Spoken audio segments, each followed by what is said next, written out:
우리 옆에 있는 분하고 한번 인사 주겠습니다. 잘 오셨습니다. 은혜 많이 받으시기 바랍니다. 오늘은요, 열매 맺지 못하는 무화과 나무의 두 번째 비유의 시간입니다.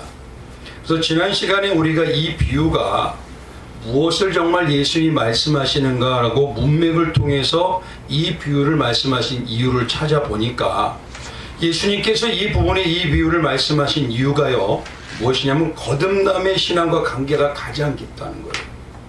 거듭남의 신앙이 가장 관계가 깊은 참 성도만이 나타내는 성경적인 회개신앙, 그 회개신앙이 무엇인지를 올바로 알려주시기 위해서 예수님이 우정 여기다 이 비유를 넣어서 말씀해 주셨더라는 것입니다. 우리에게 비유를 말씀하실 때요, 정말 중요한 내용들이 많습니다. 근데 이 비유가 너무 잘못된 해석이 너무도 많아요. 그리고 오늘 이 비유에 대한 올바른 본문의 내용을 들어가려면요, 지난 시간에 대한 전체적인 문맥의 내용을 어느 정도 알아야 이 내용이 이런 내용이었구나 라는 걸 알 수가 있습니다. 그래서 말씀하신 내용을 먼저 봤더니만 오늘은 누가복음 13장인데 12장 49절에서부터요, 예수님이 뭐라고 하시냐면은 이 땅에 오신 목적이 불을 던지러 오셨다고 하십니다. 불을 던지러 오셨다. 불을 던지러 오셨으니까 결국 무엇입니까? 불을 붙은 자와 불을 받아 붙지 않은 자로 나누시고 계신다는 것이에요. 근데 그게 어디냐면 한 가족과 같은 교회 안에서 그 이름이 이루어지고 있더라는 것입니다. 결국 불을 받아서 불이 붙어 있다는 건 뭐냐면 불은 말씀입니다. 그러니까 말씀인 불붙은 삶을 사는 자라는 소리예요. 그가 바로 무엇이냐? 예수님의 영적인 가족이란 뜻이기 때문에 오늘 이 시작은 무엇으로 말씀하시냐면 누가 내 진짜 가족이고 내 신부이지 않느냐?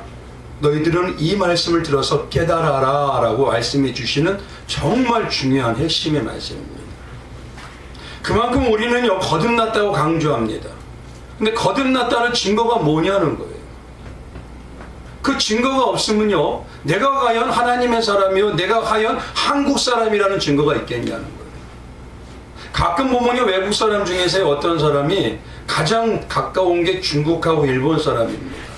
그럼 그 사람들이 한국의 여권의 파워가 크니까 외국에 나와서 한국 사람이라고 얘기한대요. 근데 대화를 한번 해보면요, 한국은 티가 나요. 우리는 아버지 그러셨어요? 예, 이러잖아요. 아버지 그러셨어요? 그들은 아무리 해도 이걸 바꿀 수가 없답니다. 분명히 뭐냐면 우리 성도라면요, 성도의 티가 나야 되는 것입니다. 그건 내가 의정을 하기 위해서가 아니라 저절로 나오게 되어 있어요. 그게 바로 불붙은 삶이고 그가 바로 예수님이 말씀하시는 내 가족이다 라고 얘기하고 계시더라는 겁니다. 성경에서 말씀드리는 대로 불은요, 말씀이에요. 불이 붙어 있다는 삶을 결국 다르게 말하면 말씀 중심의 삶이라는 것입니다. 그래서 항상 강조하는 게 말씀을 어떻게 대하세요? 라고 말씀드렸던 겁니다. 그래서 이걸 다르게 말하면요, 누가복음 24장 44절 이하에는 말씀이 곧 뭐냐면 예수 그리스도의 복음의 말씀이라고 얘기합니다. 그러니 결국 말씀에 불붙은 삶을 살았다는 건 뭐냐면 예수와 함께 십자가의 복음의 삶을 사는 자라는 뜻이에요. 예수와 함께 십자가의 복음의 삶을 사는 자, 배우기만 하는 자가 아닙니다. 따라서 뭐냐면요, 예수님의 복음이 선포되는 이 자리가 항상 말씀드린 게 복음으로 나누시는 자리, 복음으로 나눈 심판의 자리이고 그것이 이때 이루어짐이 결국 마지막 때에는 확정이 되는 겁니다. 그때 가서 심판이 나눠지는 게 아니에요. 지금 이 자리에 불이 붙었느냐, 아니면 불은 붙은 것 같은데 가짜 불이 붙어 있느냐, 그걸 나누시는 겁니다. 그게 복음입니다. 이런 불이 붙은 복음의 삶을 전심으로 사는 자가 되어 가니까요, 결국 뭐냐면 점점 하늘과 영통하게 됩니다. 하늘과 교통이 이루어져요. 그러니 하늘에서 이루어진 뜻대로 땅에서 이루어지듯이 우리에게 주어진 이 시대와 뜻에 하나님이 과연 뭘 원하시느냐, 그것에 점점 관심이 가게 돼요. 그리고 그거를 알기 위해서 분별하는 삶을 살게 됩니다. 근데 그 분별을 이루고 나보니까 하나님의 목적이 무엇이냐 그랬더니 다시 오실 예수님이신 그 왕이 찾으시는 성도가 바로 불이 붙어 있는 상태, 그 불이 붙어서 삶이 활활 타오르는 성도, 그 백성의 복음으로 사는 성도의 삶을 사는 정도를 찾더라는 것입니다. 그래서 예수님께서 그거를 날씨로 비유하세요.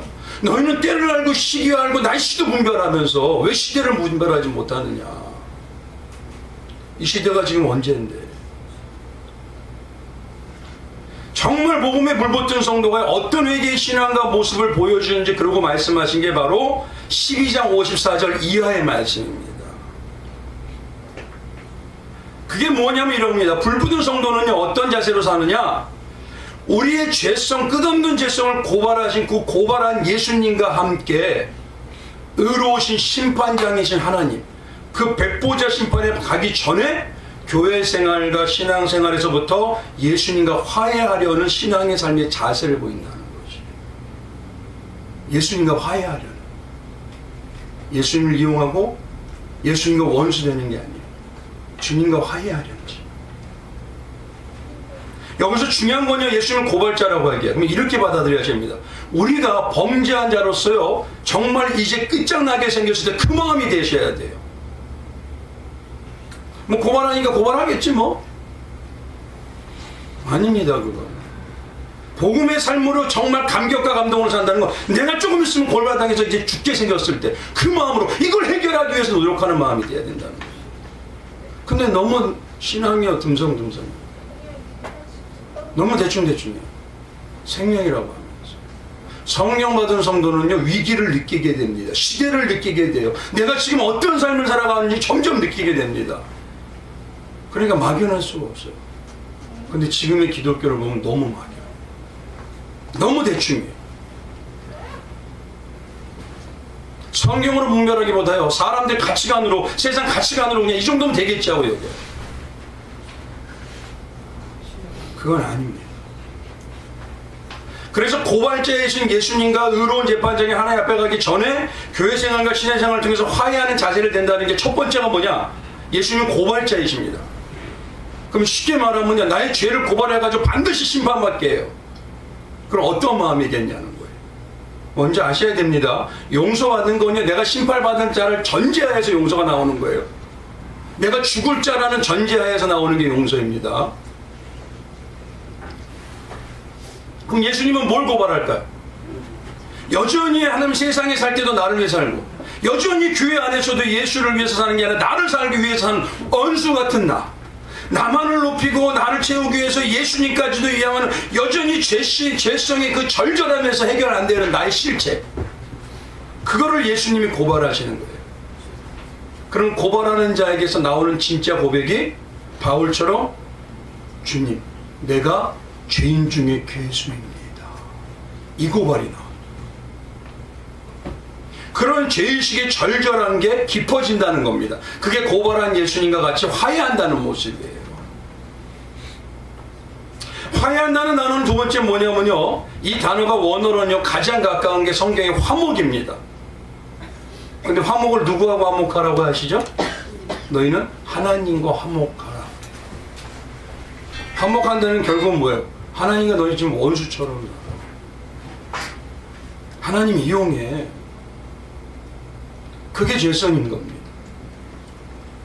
그래서 성경에는 화해와 같은 나라고 화목이기 때문에 우리가 성도라고 해도요, 여전히 세상과 같은 나 중심이 다름없는 죄성으로 하나님과 원수되는 우리의 삶, 우리의 삶이 화목하는 게 뭐니? 로마서 5장의 말씀처럼 이제는 거듭나고 변화되었기 때문에 하나님과 화목하고 화해하는 유일한 길인 나의 자아는 죽고 예수의 십자가를 추구하며 자랑함으로 사는 그 삶, 그 삶이 목적이 되어가거든요.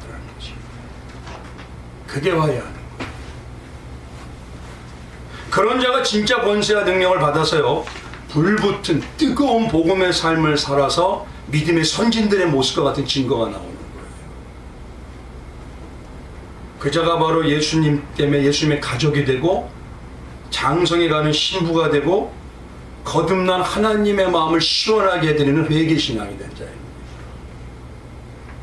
그냥 내가 교회만 나오면 성도다? 성경은 그렇게 써있지 않아요. 하나님의 밭에 분명히 알곡과 가라지 두 가지가 심겨져 있습니다. 자랄 때는 몰라요. 근데 다 커면 끝난 겁니다. 컴업은 알지? 그건 심판이에요. 잘할 때 보아야 되는 거예요. 나 교회 생활할 때, 신앙생활. 그래서 이걸 조금 더 쉽게 말씀해 주시기 위해서 예수님이 비유를 통해서 얘기하셔요. 본문의 비유가 보면 총 3개를 말씀하는 거하고 똑같습니다. 첫 번째 뭐냐면 누가복음 13장에 딱 넘어오자마자 1절에 예루살렘 성전에서 빌라도가 갈릴리 사람들을 학살한 비유의 사건이 나와요. 갈릴리 사람들이 와서 제사를 드리려고 하는데요, 빌라도가요 거기에서 그 사람들을 학살해버립니다. 그리고 거기에 이어서 14절에 실로암에서 망대를 짓다가 무너져서 18명이 죽은 사건을 또 여기다 비유를 얘기하죠. 그러면서 거기에 딱 짚어서요, 너희도 이렇게 이런 자와 같지 않으면 회개하지 않으면 이들과 똑같이 되리라 그래요. 회개를 강조하시. 결국 이 모든 건 회개하는 내용이라 그 얘기하시는 거예요. 그리고 나중에 오늘 본문 말씀이 더 자세히 알려주시기 위해서 열매 맺지 못하는 무화과나무의 비유를 여기다 얘기하는 겁니다. 그리고 마가복음 11장에 가보면요, 열매 맺지 못하기 때문에 저주받아서 메말라서 영원히 열매 맺지 못하는 진짜 무화과나무의 사건을 딱 보여주셔요. 너희가 이게 없으면 열매 영원히 못 맺어. 그 얘기하죠. 그래서 이 3가지의 비유의 사건이라고 할 수 있는 제가 보면은, 첫 번째 예루살렘 성전에서 빌라도가 갈릴 사람을 학살한 피해자라는 거 보면 누가 중심이 되냐? 빌라도가 행한 겁니다. 그것도 실로암이라는 건 뭐냐면 보내심을 받은 자입니다. 보내심을 받은 자들이 그 실로암에서 망대가 무너져 죽은 18사람의 사건도 빌라도가 망대를 짓게 하다가 죽은 사건이에요. 그럼 여기서 핵심은 2가지죠. 빌라도와 죽음이란 단어입니다. 그러면 보십시오. 예수님이 지금 뭘 비유를 하려고 할까요? 빌라도를 통해서 죽은 사건, 이게 뭡니까? 우리에게 가장 가까운 게 뭐죠? 사도신경에 있잖아요. 본디오 빌라도에게 고난을 받으사 십자가에 못 박혀 죽으시고, 여기에 붙어 사는 게 회개신앙입니다. 거듭난 자의 특징입니다.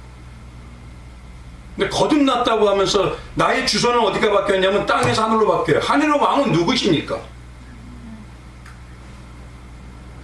맞죠? 지금 대한민국에도 있잖아요. 여러분이 있고 대통령이 있고 많은 장관이 있고 누구 중심으로 살아요? 근데 왜 하늘 백성이라면서 하나님 예수님 중심으로 안 살아요? 여전히 왕이라고 예수님은 말해놓고 나 중심으로 살아요. 여기서 살듯이. 그거는요 결국 사도신경이라고 내 생명을 걸고 이것을 믿습니다라는 크레도를 안 믿는 거예요. 빌라도의 고난을 받으사 십자가를 박히셔서 그분의 예수의 십자가로 승리하셨습니다. 이게 완벽한 승리입니다. 결국 그거 안 믿는 거예요. 그런 성도를 하나님을 예수님을 사랑하기 때문에요 어떻게 됩니까? 이제는요 뭘 달라고 해서 신앙을 잘하는 게 아니에요. 내가 헌금을 하고 나서 대가를 받기 위해서 헌금하는 게 아닙니다. 가족 생활을 보십시오. 가정을 사랑하고 부모를 사랑하고 자식 사랑하고 대가 받기 위해서 하나요?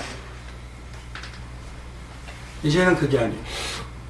나를 사랑해 주신 예수, 나 때문에 빌라도에게 고난을 받으신 예수, 나를 위해서 머리에 가시를 찔리고 손에 손자국 발에 못자국 다 찔려버리고 옆에는 창으로 완전히 쑤셔듯이 찍어놓고 나 때문에 그런 예수님을 생각하니 이제는요 대가가 아니에요. 주님 사랑하기 때문에 주셔도 아무 조건이 없어도 나 주님의 사랑으로 살아갑니다. 그래서 앞에 2 사건은요 빌라도를 통해서 죽은 그 십자가, 그 십자가의 사랑을 정말 안다면 너희가 회개하는 신앙으로 살아갈 거다. 변화된 자의 신앙으로 살아갈 거다. 그 얘기를 하시는 거예요. 여전히 성도라고 하면서 세상과 별반 틀리지 않아요. 여기서 딱 나가보면 세상의 삶과 그대로 돼 있다. 그거는요 성령을 받은 사람이라고 할 수가 있겠냐 이거예요. 과연 여기서 나갔는데 세상과 틀려요. 당신은 우리하고 틀려. 이 얘기 들어야 되는 겁니다. 성도는 당신은 정말 우리하고 틀린 삶을 살아. 그리스도인이야. 근데 교회 성도라고 하면서 세상에 딱 나갔더니만 뭐 우리하고 별로 틀린 것도 없네. 그러면 이거 생각해 봐야 합니다.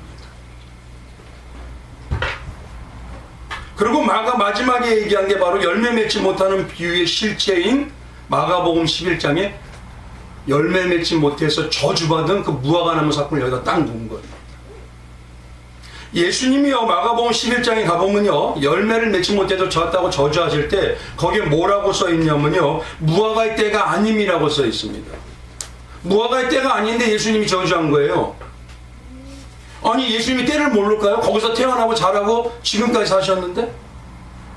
근데 왜 무화과의 때가 아닌데 저주해가지고 다시는 열매 맺지 못하리라 그럴까요?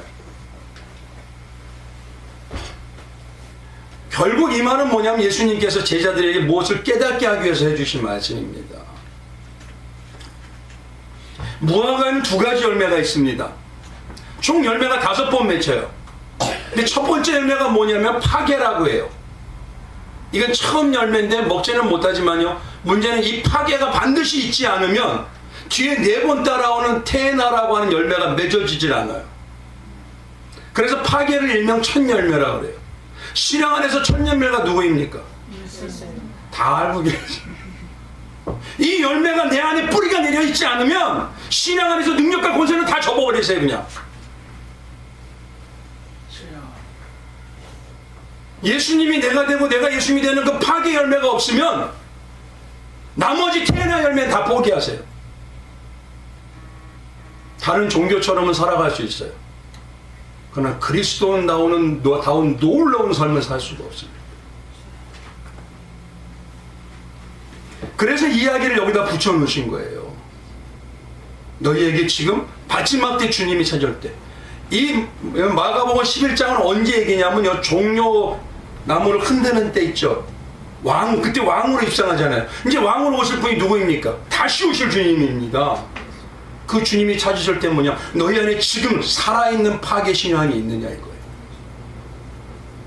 감격과 감동이 있느냐, 무덤덤하고 냉랭하느냐, 예수님이 더 중요하냐, 세상이 중요하냐, 하나님이 중요하냐, 물질이 중요하고 돈이 중요하냐.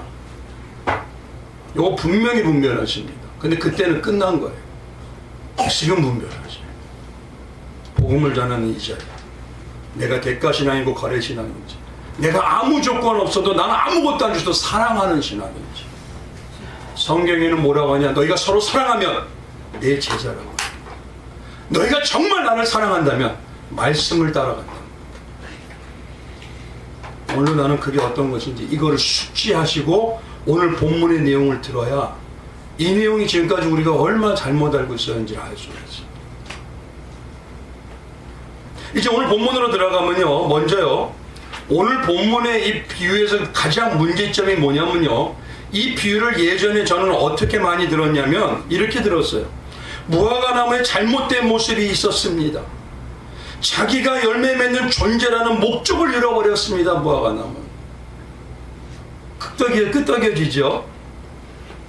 무화과나무는 걸음만 먹고 행함이 없는 자가 되었었습니다. 끄떡여지죠. 근데 문제는 뭐냐면 이걸 강조하고 나서 그러니 우리는 무화과나무장 같은 모습이 되지 말도록 힘써야 합니다. 끄떡여지죠.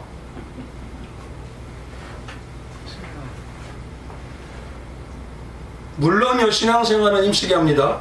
내가 하는 건가요? 누가 하시죠? 성령 힘쓰게 하셔요. 근데 이렇게 해석을 하면 이건 전형적인 인본주의. 그건 신앙이 아니고요, 종교이고요, 이단입니다. 예전에 근데 너무 많이 들었어요. 저는 제가 알고 있는 설교집이 6, 7권이요 다 이런 중에서 5권이 이렇게 돼요. 목사는 설교 안 하는 것 같죠? 끝없이 합니다. 무화과나무에 잘못된 모습이 있습니다. 그는 존재 목적을 잃어버렸으며 걸음만 먹어서 행함이 없었습니다. 좋은 얘기예요. 근데 오늘 본문은요, 그런 얘기 아니에요. 그거는 전형적인 인본주의고 가장 핵심인 하나님의 전적인 주권이라는 신본주의 개혁사상이 완전히 없어져 버립니다. 그러면 신학 자체가 바뀌어버려요.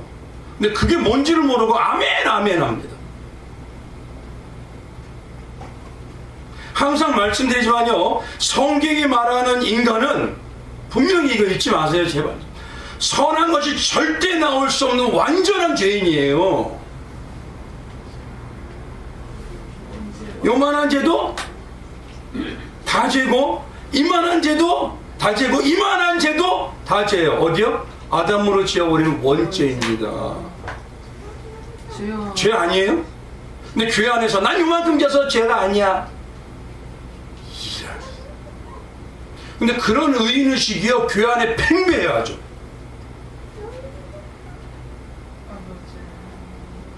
그게 사단이 미혹하는 건지도 모르고. 성경에 말한 하나님이 딱 결론 내린 인간은 선한 것이 하나도 나올 거 없는 완전한 죄인이요, 예수님의 대속의 은혜가 덮어주지 않으면 살 수 없는 죽을 자입니다. 이거 잊으면 큰일 납니다. 죽을 자가 뭘 어려운 게 있어요? 시체가 뭐 어렵다고 대단한가요? 이게 우리 개혁주의 기독교의 신학의 정수예요.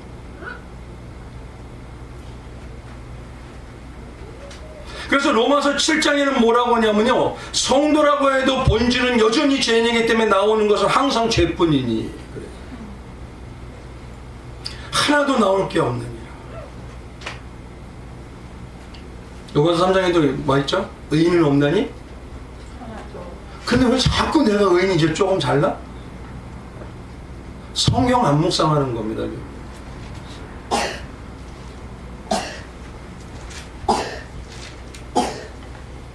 그러니 내가 보는 성경이, 지금 우리가 보고 있는 성경이 해석을 할 때 내가 복음을 쓰고 있는지, 아니면 여전히 세상 종교적으로 해석을 하고 있는지, 이거 정말 주밀하게 보셔야 됩니다. 잘못하면요, 열심히 난 하나님 믿었다고 하는데 주님이 난 너 믿음 본 거 하나도 없는데 그러는 거예요. 그때는 진짜 큰일 나는 겁니다. 그래서 성경은 수없이 그래요. 들을 게 있는 자는 들을지어다. 깨어있으라. 깨어있다는 건 무슨 소리예요? 태반이 자고 있다는 거예요.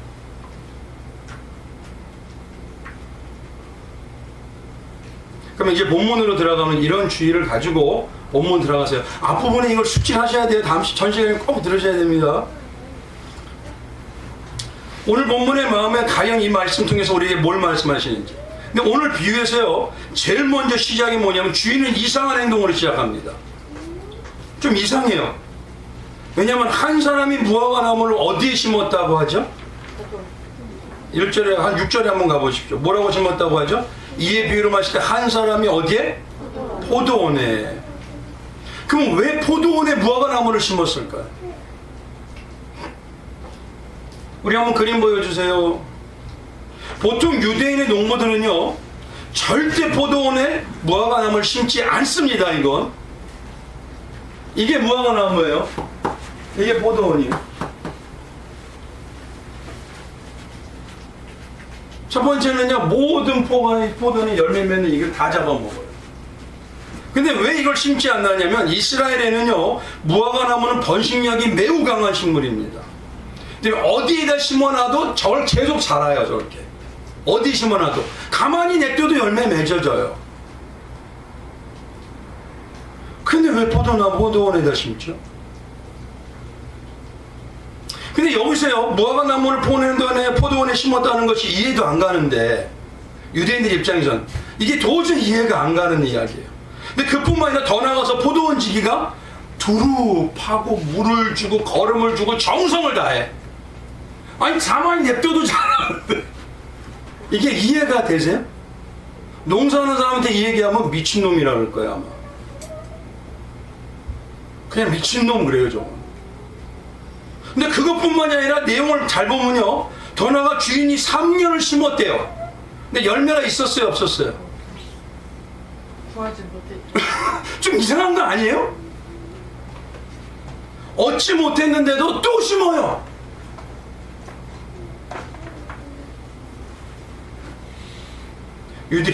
유대인들은요, 이 예수님의 이 비유 얘기를 듣자마자 막 깔깔대고 웃었어요. 저거 정신머리 없는 인간이네. 뭐 저런 인간이 다 있어? 그러니까 비유는 예수님께서 뭔가를 이야기하기 위해서 각색하신 내용이에요. 그게 실제로 있는 내용이 아닙니다. 그렇기 때문에 가장 먼저 여기서 찾아야 될 게 뭐냐면은 왜 예수님이 말씀하실 때 포도원에 무화과 나무를 심었느냐 하는 걸 찾으십니다. 그게 첫 번째 여기서 가장 중요한 핵심입니다. 그럼 조금만 생각해 보세요. 이제 중요하게요. 여기다가 뭐 우리의 삶을 실제로 섞어본다면 포도원에는 뭘 심어야 되죠? 포도나무잖아요. 근데 포도나무를 심지 않았다는 것은 결국 뭐예요? 포도나무에서 그 전에 열매가 그쵸? 그렇기 때문에 다른 걸 심은 겁니다. 결국 심겨있던 포도나무의 주인이 심겨있던 포도나무 열매가 맺지 못하니까 뽑아버린 거예요. 그리고 주인이요 포도나무를 뽑아버린 그 자리에다가 무화과나무를 심은 거예요. 그 전에 포도 열매가 잘 열렸다면은 뽑아버릴 이유가 있나요? 그러니까 포도원에 심긴 무화과나무는요 포도나무를 대신하는 대체 작물입니다. 이게. 근데 문제는요 여기에 있어요. 무화과나무가 어떻다고요? 열매 잘 맺어요? 본문에 보면 열매를 잘 맺었어요? 3년 안 맺고 또 심는다고 하고. 무화과나무도 열매를 맺지 못해요. 결국 뭐냐면 그 전에 포도나무도 열매를 맺지 못하고 무화과나무도 열매를 맺지 못해요. 그러니까 이놈이나 저놈이나 똑같은 거예요 지금. 근데 여기서 뭐냐면 3년이라는 수는요 하나님의 수로서 완전하게 심었다는 소리입니다. 끝까지 심어놨는데도 저놈은 스스로 아무 열매도 못 맺어 이 소리입니다. 이게 무슨 말씀인지 알겠죠? 잘 보세요. 성경에는요 쉽게 말하면 이겁니다. 나무를 사람으로 비유합니다. 사사기 9장에 가보면요 기드온의 아들들이 있어요. 그 중에 아비멜락이라는 놈이 왕위를 차지하기 위해서 자기 형제 70명을 죽여요. 근데 거기서 요담이라는 자가 한 사람이 딱 살아남아요. 어린 아들. 근데 이 아들이요 나중에 그 이스라엘 백성 앞에서 서서 아비멜락이라고 하는 내 형제를 죽인 그 놈을 가시나무로 비유해요. 너희가 지금은 괜찮지만 가시나무에 언젠간 찔려서 피폐하고 죽을 것이다. 근데 호세아서 9장에 가봐도요 사람을 나무로 비유합니다. 그다음에 여기서 굳이 비유하자면 포도나무 원래 심겨있던 포도나무를 신앙으로 비유하자면 이거예요. 유대인인 이스라엘이에요. 근데 유대인 이스라엘인이 뽑혀지고 무화과나무가 대체 작물을 심었어요. 그게 영적인 이스라엘이에요. 영적인 이스라엘이 누구죠? 네? 그래서 성경에는 뭐라고 하냐면 유대인들이 열매를 맺지 못하니 구원이 어디로 넘어갔다? 다 알고 계시네. 그래서 로마서 11장 11절에 이렇게 합니다. 그러므로 내가 말하는 그들이 넘어지기까지 실족하였느냐? 그럴 수 없느니라. 그들이 넘어짐으로 구원이 이방인에게로 이르러 이스라엘로 식인하게 함이니라. 근데 여기서 중요한 건 유대인이라는 고놈이나 이방이라는 우리라는 놈이나 열매를 냅둔다고 맺어요? 하나도 못 맺더라.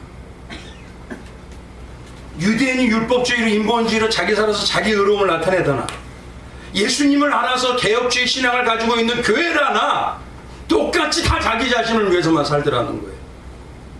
그 여전히 죄성만 가지고 열매 맺지 못하더라는 거지. 이게 이 말씀입니다 지금. 근데 여기서 중요한 건요 이스라엘이 열매를 맺지 못했다고 하는 거를요 우리 어떤 분들은 그럼 하나님도 실패하시네요. 아 진짜 답답해서. 그게 아니라 이 말을 이렇게 해요. 창세전에 이미 구원의 진리가 이스라엘을 시작으로 이방인에게 넘어가도록 계획됐다는 소리입니다. 그걸 하나님이 실패하는 제가 그걸 몇 번을 늘 질문을 들었어요. 도대체 이 설명을 얼마나 드려야 돼? 그러니 영적으로 이걸 보고 신앙적으로 보면요 죄인인 인간은 아무리 좋은 시설 아무리 좋은 환경 예배가 정말 드립도 극장같이 만들어도 자기 중심으로서 살아가는 하나님이 원하시는 열매는 절대 스스로 못 맺어요. 이 얘기하는 겁니다. 즉 인간은 성도라도요 어떤 선이나 의로움이 하나도 나오지 못하는 죄만 나오는 죄인이라는 소리. 이걸 먼저 예수님이 딱 집어버리는 거예요. 너희는 포도나무라 하잖아. 너희는 근데 다른 이방인은 무화과 나무냐? 니들도 열매 맺니? 얘들도 열매 맺니? 스스로 냅뒀다고 좋은 환경이라고 열매 맺어? 예배 장소가 좋다고? 환경이 좋다고? 복 받았다고? 죄송합니다. 7, 80년대보다 지금이 신앙이 좋다고 저는 자신할 수가 없어요. 오히려 그때는요 목숨 걸고 믿었어요. 왜곡됐을지 모르지만 지금은요 슬렁슬렁해요. 내가 마음이에요 그냥. 근데 말로는 뭐냐면 신앙은 생명이 걸려있대요. 생명이 걸려있는데 그렇게 하나요? 의사선생 앞에 가서 뭐냐면 암을 30%만 띄워주세요 그러죠? 맞죠? 맞잖아요. 근데 생명인 일을 어떻게 그렇게 행동을 하죠? 그렇게 행하죠? 이건 인식을 못하고 있다는 소리입니다.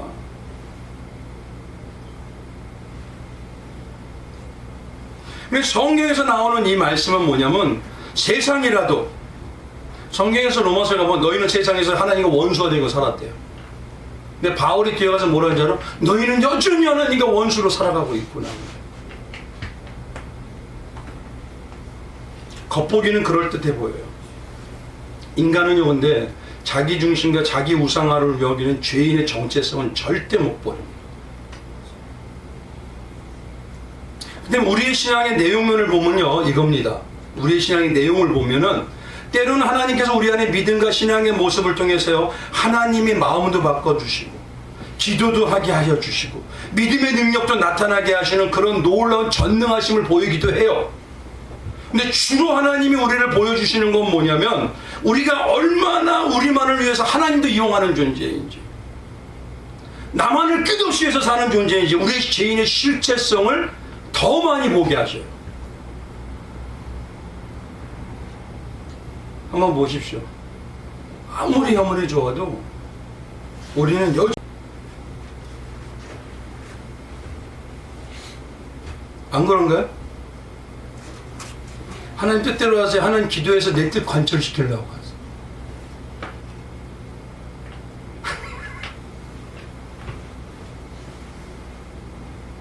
솔직히 인간의 본성상 십자가의 삶 좋아할까요? 아니요. 그런 고난과 시련 없고 잘만 되길. 근데 하나님 뜻이 아닌데요, 그거? 여전히 우리의 신앙도 내가 나만을 우상화 만드는 나만을 위한 신앙에서 변함이 없어. 많은 분들이 얼마나 우리가 이렇게 신앙을 왜곡돼서 생각하는지 그 대표적인 예가 뭐냐면요. 이스라엘이라고 여기서 하니까 이스라엘이라고 하면 누구를 생각할까요? 어떤 사람? 신앙의 선진 중에서 누구? 이스라엘인이라 라고 바꿔준 사람이 있잖아요. 야곱. 그리고 야곱이 저걸 생각해요. 맞죠? 그래서 이 구절을, 이 내용을 가지고 이서 구절을 생각합니다. 이제 잘 들어보세요. 창세기 32장에 가면 32장에 가면 이렇게 씁니다. 야곱은 홀로 남았더니 어떤 사람이 날이 새도록 야곱과 씨름하다가 자기가 야곱을 이기지 못함을 보고 이 말 때문에요. 이제 잘 들어보셔야 됩니다. 그가 야곱의 허벅지 관절을 치매 야곱의 허벅지 관절이 그 사람과 씨름할 때 어긋났더라. 그러고 난 다음에 뒤에 가서 27장에 보면 7절에 보니까 이렇게 그 사람이 이르되 내 이름이 무엇이냐? 그가 이르되 야곱이니이다. 그리고 28절에 그가 이르되 내 이름을 다시는 야곱이라 부를 것이 아니요 이스라엘이라 부를 것이니 이는 내가 하나님과 비 사람들과 겨루어 이겼음이니라. 요 말 하나 때문에 뭐냐면 대부분 이걸 어떻게 얘기한 줄 아십니까? 지금 성도님이 하는 말이 뭐냐면 이겁니다. 끈질긴 기도를 하면서 우리에게 응답과 복을 받아야 된다. 그쵸? 이 야곱의 사건을 가지고 이렇게 해석을 합니다. 그래서 교회에서 목사님이 끝까지 기도해야 된다고 강조하면 그럼 그때 아멘. 끝까지 실망하지 말고 낙심하지 말고 끝까지 매달리면 하나님 응답 주시고 복 주십니다. 잘 보시죠. 신본주의 뭡니까? 기도는 누가 하게 하셔요? 다 알고 계시면서 뭘 내가 끝까지 해요? 난 끝까지 할 존재도 못 된다니까요. 물론 기도는 열심히 해야죠. 그럼 한번 생각해 보십시오. 여기서 야고보니 오히려 예표합니다. 근데 성경에는 야고보를 뭐라고 얘기하냐면 이 벌레 같은 존재야 그래. 그 옛날 개혁 한글에는 너 지렁이 같은 야고보라고 얘기합니다. 이사야 41장 14절이래요. 버러지 같은 너 야고보. 이건 우리예요. 버러지, 나한테는 아무것도 존재가 아니야. 창조주 하나님에게 보기에는. 너 이스라엘아. 그런데 뭐라냐? 두려워 말라. 나 여호와가 말하니 내가 너를 도울 것이라. 이게 말이 됩니까? 우리가 개미를 도와주나요?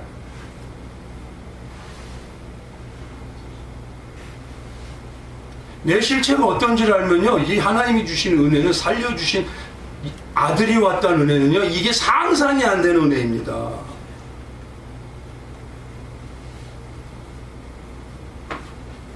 그런 생각에 야복강에서 이름을 바꿔준 건 뭐냐면은, 대부분 사람들이 뭐냐, 우리가 하나님의 뜻을 위해서 해야 되니까 씨름하듯이 해야 된다. 그리고 우리가 이스라엘을 받아내야 된다 그래요. 제가 예전에 어떤 권사님한테 얘기를 들어봤다니면요, 이 이름을 되게 자랑스러웠게 여겨요. 우리도 영적 이스라엘 아닙니까? 물론 성도는 귀한 존재입니다. 근데 이 이름을 주신 이유를 좀 아셔야 돼요. 하나님께서 야곱에게 너는 이스라엘이라 부른 건 뭐냐면, 내가 하나님과 사람들과 겨루어 이기려고만 하는 존재 아니냐 이 소리입니다. 이게 넌 하나님도 이겨먹으려고 그러잖아. 하나님 뜻을 관철시켜서 내 뜻 받아내겠다고 하잖아. 그 싸움에서 이기겠다는 소리 아니에요. 그래서 신앙은 뭐냐면, 하나님은 하나님 뜻대로 우리를 바꿔가겠다는 건데, 우리는 아니요 하나님 내 뜻대로 바꿔주세요 하고 기도 싸움 하잖아요.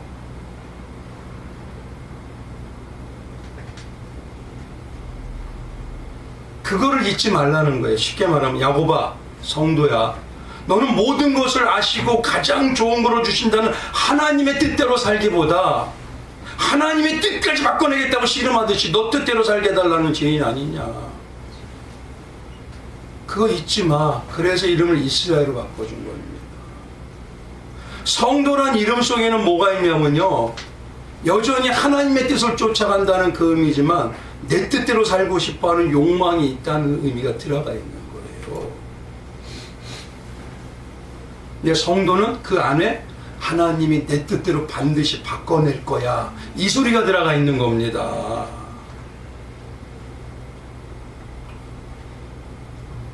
그게 무슨 대단한 영적 능력의 이름이라.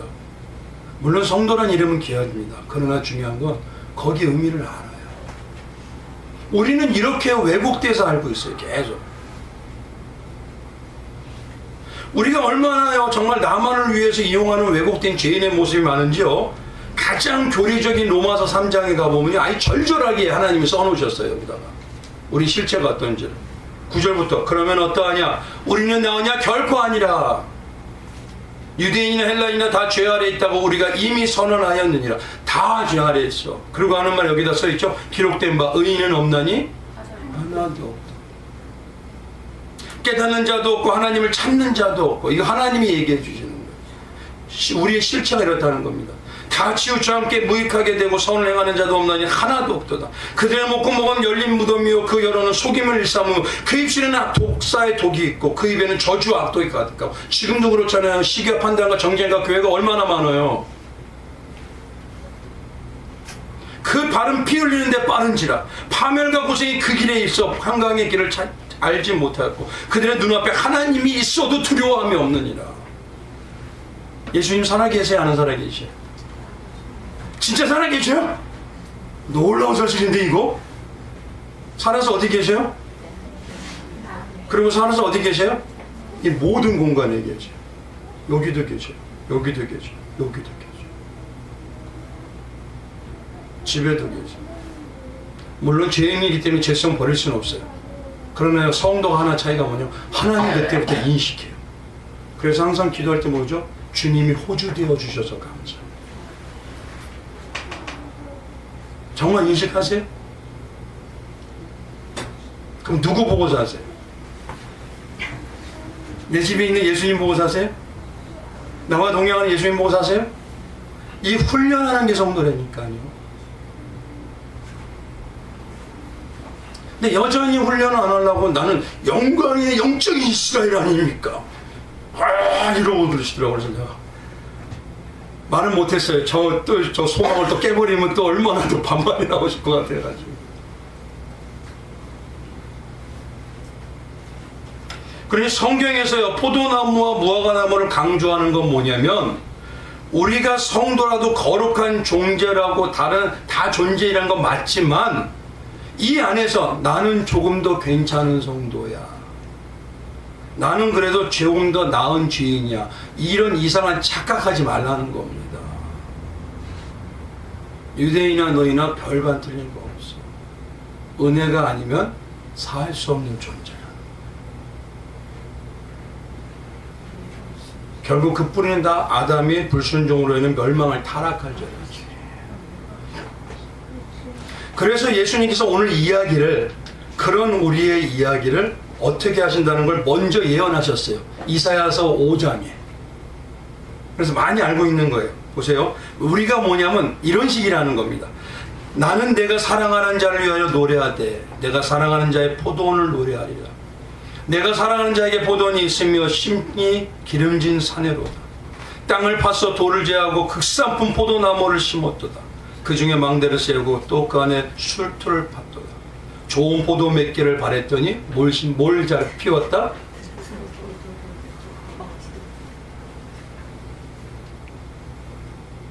우리는 스스로는요, 아무것도 안 나온다는 걸 오늘 여기서 먼저 얘기해 주시죠. 포도나무도 아무리 좋게 심겨도 마찬가지. 무화과나무 이방인 너희도 마찬가지. 그렇게 끝까지 해주는데, 그런데도 여전히 자기 의로 살 수 있다고 합니다. 이 죄성이 얼마나 큰지 먼저 집어내죠.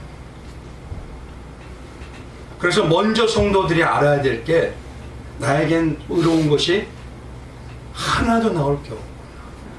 이게 바로 바울이 말했던 나는 죄인 중에 괴수였습니다. 깊어져 가는 거예요.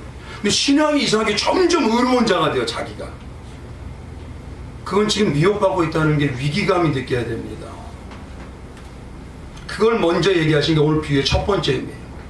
두 번째는요, 잘 들어보십시오. 3이라는 숫자는요, 하나님의 완전수이기 때문에 사람의 완전한 타락을 의미를 먼저 해요. 아까 앞에서 말씀드렸죠. 그러나 여기다가 또 이 3은 완전한 영적인 의미인 완전한 은혜의 내용을 얘기도 하기도 합니다. 요게 여기 들어가 있어요. 전에 제가 레위기 2부 예배 이럴 때 레위기를 강의했었습니다. 근데 여기에 보면요, 레위기 19장에 보면요, 이 3과 관련된 내용이 있어요. 이런 말씀입니다. 23절에 너희가 그 땅에 들어가 각종 과목을 심거든 그 열매는 아직 할례받지 못한 것이로 여기되 곧 3년 동안 너희는 그것을 할례받지 못한 것으로 여겨 먹지 말 것이요. 넷째에는 그 모든 과실이 거룩하니 여호와께 드린 찬송할 것이며, 이때가 돼야 하나님께서 인정이 들어가기 시작한다는 겁니다. 그리고 다섯째에는 그 열매를 너희가 이제 먹을 수 있으니 너희에게 그 소산이 어떻다? 영적인 능력과 권세의 소산이 풍성하리라. 이 소리예요. 그럼 여기서 가장 중요한 게 과목을 심는 3년 동안 할례받지 못한 것으로 여기라는 겁니다. 그러면 3년이 중요한 게 뭐냐면 3년과 관련된 핵심이 바로 할례를 받는 삶이냐 아니냐는 소리예요. 할례를 받은 삶이냐 아니냐. 할례가 무엇이냐면요, 히브리 말로요, 브리트밀라라고 합니다. 브리트밀라. 그리고 헬라어로는 페리토메라고 하는데, 이 브리트밀라라는 건 두 가지가 합성돼요. 브리트라는 건 뭐냐? 계약이라는 소리예요. 계약. 밀라는 말은 뭐냐면 할례예요. 계약으로 새겨진 것, 요 소리입니다. 그러니까 언약의 징표라는 소리입니다. 이게 할례가. 그러니까 성도가 뭐냐면 언약의 징표를 새김으로 어떤 자가 성도인지, 어떤 자가 정체성이, 하나님의 백성이 정체성을 가지고 있는지, 그거 상징하는 게 바로 할례인 겁니다.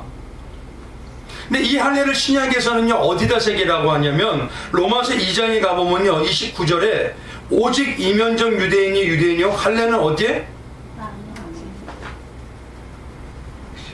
그러니까 계약의 상징을 어디다 가지고 있어라? 여기에 가지고 있으라는 거예요. 그래서 할례의 영적 의미를 보면요, 쉽게 말하면 이겁니다. 할례는 가장 핵심은요, 내가 할례가 끊어내는 거잖아요. 내가 생명으로 여기던 세상에 그것을 끊어내고 쪼개버려야 되는 거예요, 먼저. 그런 자만이 어떤 존재가 끊어지고 쪼개진 그 할례 삶을 사는 존재에게 은혜를 받아서 그 언약의 징표가 새겨지는 거예요. 여기 어떤 건지 대략은 이제 이해가 가시죠? 그러니까 이걸 영적으로 말하면 이겁니다. 내가 생명을 여기던 세상에 나의 것이 있어요. 그거를요, 예수님의 십자가의 은혜로 끊어내야 돼요. 성도는. 이 거듭나서 회개한 삶의 시작입니다. 그리고 그것이 끊어지는 게 내 안에 깊이 새겨져야 돼요. 나는 세상과 끊어진 자. 그리고 이 끊어내신 걸 이루은 게 누구시죠? 십자가 예수님이잖아요. 그 죽으신, 끊어내신, 스스로 자기를 끊어내신 그분 하나로만이 나는 이 땅에서 하나님의 백성인 거룩하고 풍성한 신부의 능력을 가지고 살 자다. 이게 느껴져야 돼요. 이게 할례입니다.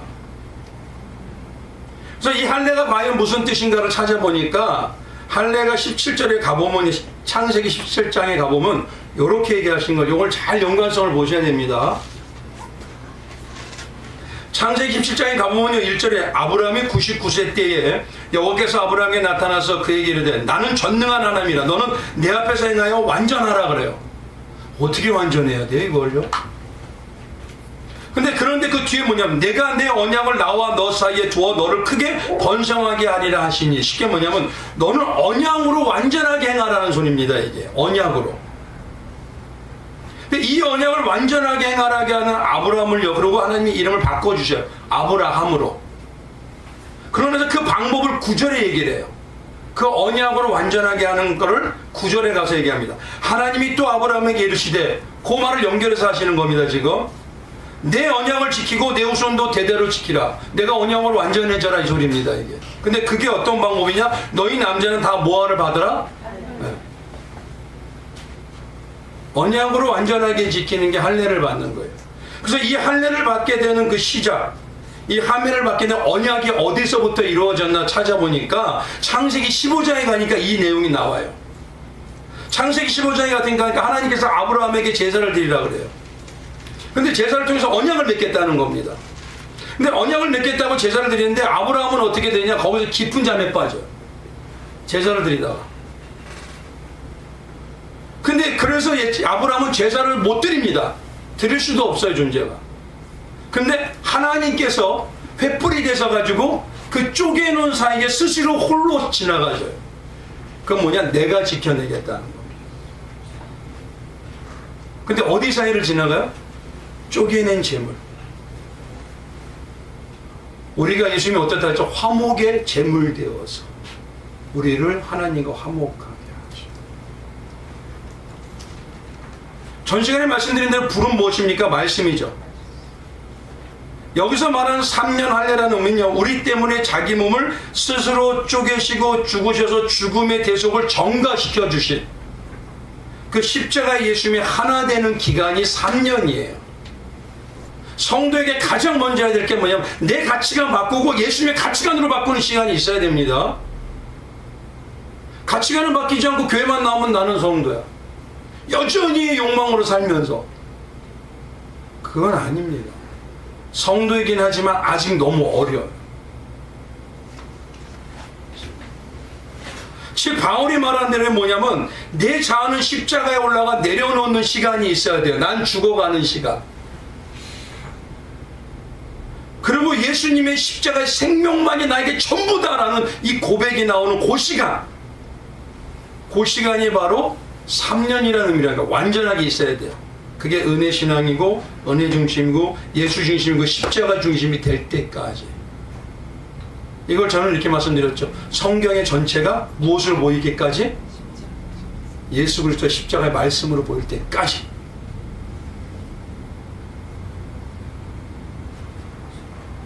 그거를 뭐냐면 3년이에요. 근데 그것만 계속 하면 될까요? 먹기만 하면?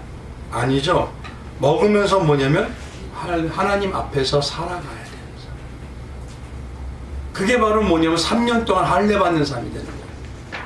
배우면서 살아가는. 그래서 항상 이렇게 말씀드리죠. 예배를 통해 어떻게 되라? 예배자의 삶을 살아야 된다. 교회에서는 거룩하게 보이고 교회에서는 깨끗하게 보여. 근데 세상에 나가면 예수님의 사람은 같지가 않아. 그건 예배자의 삶이 안 되고 있는 거야. 그래서 정말 이 내용이, 오늘 본문 내용이 그런 내용인지 오늘 여기서 보면요 이겁니다. 8절에 한번 가보십시오. 7절까지가 아까 말씀드린 대로 우리의 재성이 되잖아요. 근데 8절부터 한번 같이 봉독하겠습니다. 시작. 대답하여 이르되 주인이여 금년에도 그대로 두소서. 내가 두릅하고 걸음을 줄이니 조건이와 그렇지 않으면 찍어버리소서 하였습니다. 여기서 중요한 게 뭐냐, 8절에 이 포도원의 지기는요 포도나무를 심을 때도 끝없이 수고하고 무화과나무를 심을 때도 열매가 안 나와도 끝없이 수고하고 지금도 끝없이 수고해요. 이거를 신앙으로 얘기하면 예수님의 수고는 십자가 지시고 끝난 게 아닙니다. 지금도 계속 이어지고 있어요. 수고하고 걸음지고 은혜 베풀고 우리에게 가시를 맺도록 끝없이 하고 있어요. 그러니까 우리가 열매 맺는 거는 우리의 공로가 아니에요. 예수님의 공로입니다. 그 예수님의 십자가의 생명의 수고가 계속 이어져서 나무로 비유된 우리가 반드시 열매를 맺게 하겠습니다. 주인이요. 하나님, 내가 반드시 열매를 맺게 하겠습니다. 이게 그래서 일명 우리 신앙의 뭐냐, 신적 작정과 예정이라고 얘기해요. 우리는 반드시 하늘나라의 백성으로 살도록 예정되어 있다. 이게 이겁니다, 바로. 그래서 오늘 본문 말씀이 주인이요, 내가 끝까지 할 겁니다. 그래서 요한복음 15장에 뭐라고 했죠? 나는 참포도나무요, 내 아버지는 농부입니다. 물은 내게 붙어 있으면 내가 내게 붙어 있도록 만들어낼 거란 소리예요. 반드시. 내 자녀는 그렇게 할 겁니다. 포도원지기가 지금 주님이 그렇게 할 거예요. 시작부터 끝까지 나는 그렇게 할 겁니다. 근데 어떤 거로 하게 하시느냐? 그게 바로 뭐냐면 뒤에 18절에 있는 뭐냐? 뭡니까? 금년에도 그대로 두소서.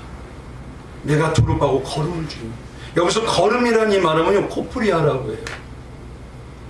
걸음을 일면 똥똥이라고 하고 걸음입니다. 근데 이걸 어떻게 하냐? 걸음은 어떤 거죠? 생명에서 어떻게 된 거예요? 죽은 상태가 된 거잖아요. 그러니까 걸음이라는 자신의 죽음으로 다른 생명을 살리는 역할을 하는 존재죠. 주님은 지금도 그 일을 하고 계시다. 바로 뭐냐면 요한복음 12장 24절에 이 말이죠. 내가 진실로 너에게 이르노니 한 알의 밀알이 땅에 떨어져 죽지 않냐. 내가 죽음. 한 날 그대로 있고 죽으면 많은 열매를 맺느니라. 내가 죽어서 나는 끝까지 이 일을 계속한다. 이 신적 작정과 예정을 하시고 있는 거예요. 근데 정말 그러느냐? 그걸 찾아보니까 이 단어가 여기서 중요한 게 하나가 있어요. 여기서 보니까 주인이여 금년에도 뭐 하라고요? 그대로 두소서라고 하잖아요. 근데 이 그대로 두소서라는 이 말이요, 아피엠이라고 합니다. 아피엠이. 근데 이 말의 또 다른 뜻은 뭐냐면 용서하소서, 사면하여 주소서. 여기 있는 그대로 두소서하고 똑같은 단어가 어디에 있어요? 너무 잘하세요. 이제 누가복음 23장 34절에 이렇게 써있어요. 이에 예수께서 이르시되 십자가 지시고요, 아버지여 저들을 사하여 주옵소서. 요 내용이에요. 그대로 두소서. 아버지여. 지금도 예수님은요 십자가 살면서 우리와 같이 동행하잖아요. 그러면서 동시에 뭐 하시는지 아세요? 아버지 보좌 앞에서 아버지 내가 했잖아요. 아버지 내가 했잖아요. 아버지 내가 했잖아요. 그러니 아버지 두시옵소서. 내가 반드시 이뤄내겠습니다. 이 내용 속에 이게 다 들어가 있는 겁니다 지금. 근데 여기다가 우리도 여전히 걸음만 먹지 말고 열매만 맺고 삽시다, 노력해서 기도응답을 받아냅시다, 이 얘기를 해석을 해요?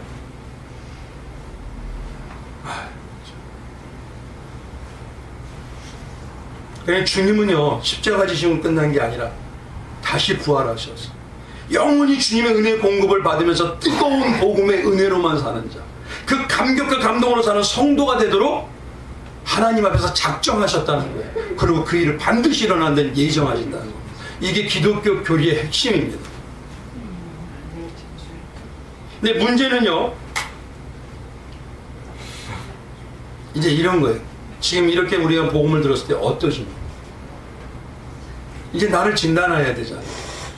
복음을 들으면 뜨거운 눈물이 나오고 고백이 나오고 삶의 결단이 나오나요? 아니면 여전히 맹숭맹숭하고 무덤동에서 항상 들었던 말씀인데 뭐 그냥 지나가니까 내 중심으로 했다가 뭐 안 되면 말지 뭐 이러던가요. 생명인데. 근데 저부터 봐도요, 그 뜨거운 은혜가 많이 식어가고 있어요. 그러니까 막 가슴을 치는 거였죠. 하나님, 이러면 안 되는데. 이제는 은혜는 없고 예수님이 심장을 받았다고 고백은 하는데 여전히 정죄하고 판단하고 시기해요. 그럼 영의 가족이라고 아니라 교회가 뭐냐면 왼수들의 터전돼 버린 것 같아요. 앞에서는 할렐루야 할렐루야 하하 할렐루야, 뒤에 가서 헤이씨 헤이씨 헤이씨, 아주 택이나 열매 많이 맺겠어요.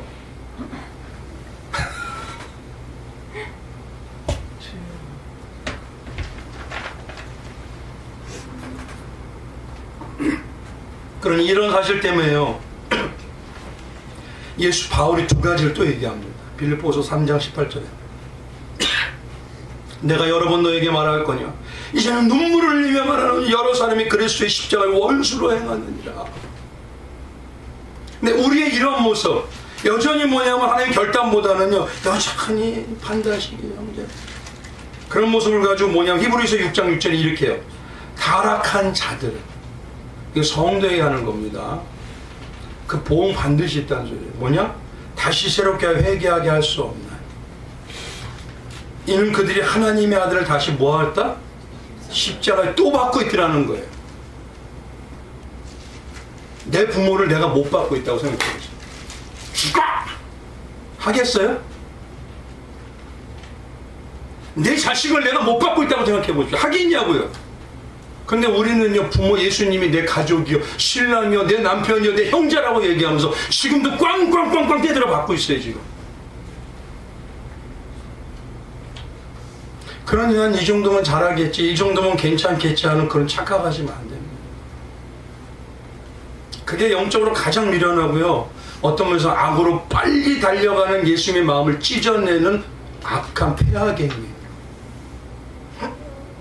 이제 말씀을 마칠게요. 지금까지 들으셔서 아신 것처럼요, 예수님은 오직 뭐냐? 십자가의 대속의 은혜가 성도의 삶의 성공의 성패를 좌우한다고 계속 얘기하고 있어요. 비유로. 비유를 지금 말씀드린 것만 해도 1년치가 넘어서갑니다. 예수님은요, 그 비유를 통해서 나는 너희를 사랑하고 나는 반드시 할 것이고 내가 너희를 알게 되고 너는 죄성을 느껴야 되고 나와 함께 하자고 끝없이 얘기하고 있어요. 그리고 예수님이 뭐라고 하냐? 우리만 보고 계신대요. 우리만. 근데 우리는 예수님의 심장을 받았다면서 예수님만 보는 게 아니라 내 만족을 위해서만 살아.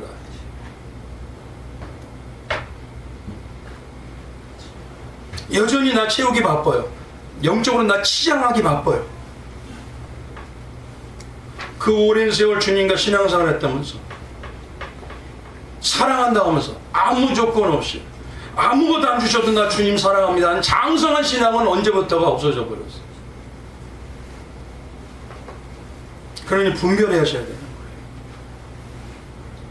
가장 핵심 한 가지를 얘기할게요. 대속의 은혜의 감격과 감동 어떠세요?